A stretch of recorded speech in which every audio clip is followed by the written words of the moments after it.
بسم اللہ الرحمن الرحیم۔ الحمد للہ رب العالمین والصلاة والسلام علی خاتم النبیین۔ رب جلیل نے جس طرح قرآن مجید فرقان حمید کے لفظ لفظ کی حرمت کی حفاظت فرمائی ہے، اسی طرح رب کائنات نے اپنے محبوب صلی اللہ علیہ وسلم کے ہر قول، ہر فعل، ہر ادا کی حفاظت فرمائی ہے، تاکہ آپ کی امتی ہر زمانے میں آپ کو پا سکے۔ نبی محتشم صلی اللہ علیہ وسلم حضرت ابوبکر صدیق رضی اللہ عنہ کے ہمراہ ہجرت کے سفر پر ہیں۔ آپ صلی اللہ علیہ وسلم جب غار ثور سے مدینہ منورہ جانے کے لیے عازم سفر ہوئے تو راستے میں انعام کے لالچ میں بہت سارے لوگ نبی کریم صلی اللہ علیہ وسلم کی تلاش میں نکلے پڑے تھے۔ ان میں سے ایک نام سراقہ بن جہشم بھی ہے۔ سراقہ بن جہشم کے پاس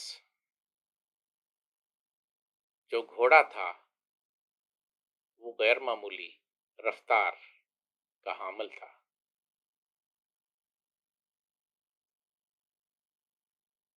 کفار کے انعام یعنی 100 اونٹوں کے انعام کے لالچ میں سراقہ نے قسمت آزمائی کا فیصلہ کیا، جو بالآخر اس کی قسمت بدل گیا۔ سراقہ بن جہشم نے نبی کریم صلی اللہ علیہ وسلم کو ڈھونڈ لیا اور آپ کے قریب پہنچنے ہی والا تھا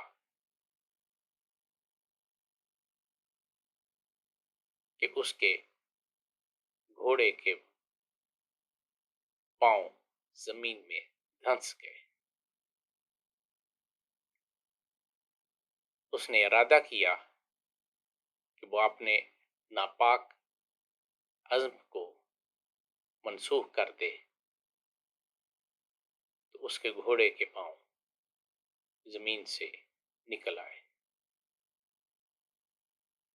جب گھوڑے کے پاؤں زمین سے نکل آئے تو اس نے اپنا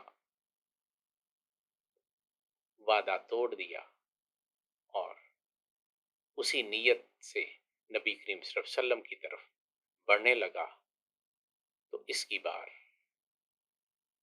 اس کے گھوڑے کے پاؤں زیادہ زمین میں دھنس گئے۔ اس نے دل میں پھر ارادہ منسوخ کیا،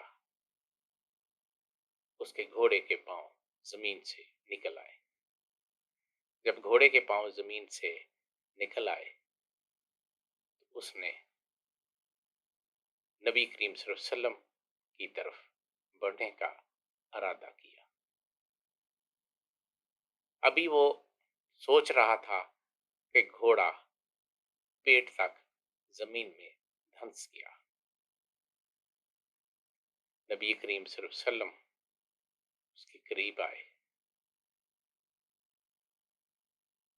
اور اس نے نبی کریم صلی اللہ علیہ وسلم سے معافی مانگی اور درخواست کی کہ وہ اپنے ناپاک عزم کی معافی مانگتا ہے۔ آپ دعا فرمائیے کہ میرے گھوڑے کے پاؤں زمین سے نکل آئے۔ ایسا ہی ہوا۔ پھر اس نے کہا کہ آپ مجھے امان لکھ دیں۔ نبی کریم صلی اللہ علیہ وسلم نے حضرت عامر بن فہیرہ رضی اللہ عنہ کو کہا اور انہوں نے نبی کریم صلی اللہ علیہ وسلم کی طرف سے چمڑے کے ایک ٹکڑے پر امان لکھ دی۔ نبی کریم صلی اللہ علیہ وسلم نے فرمایا کہ سراقہ ایک وقت آئے گا کہ کیسر و کسرا کے کنگن تمہارے ہاتھوں میں ہوں گے۔ پھر یوں ہوا کہ سراقہ ایمان لے آیا اور حضرت عمر فاروق رضی اللہ عنہ کے دور میں جب ایران فتح ہوا تو حضرت عمر بن خطاب رضی اللہ عنہ نے وہ کنگن اپنے ہاتھوں سے سراقہ کو عنایت کیے۔ وما توفیقی الا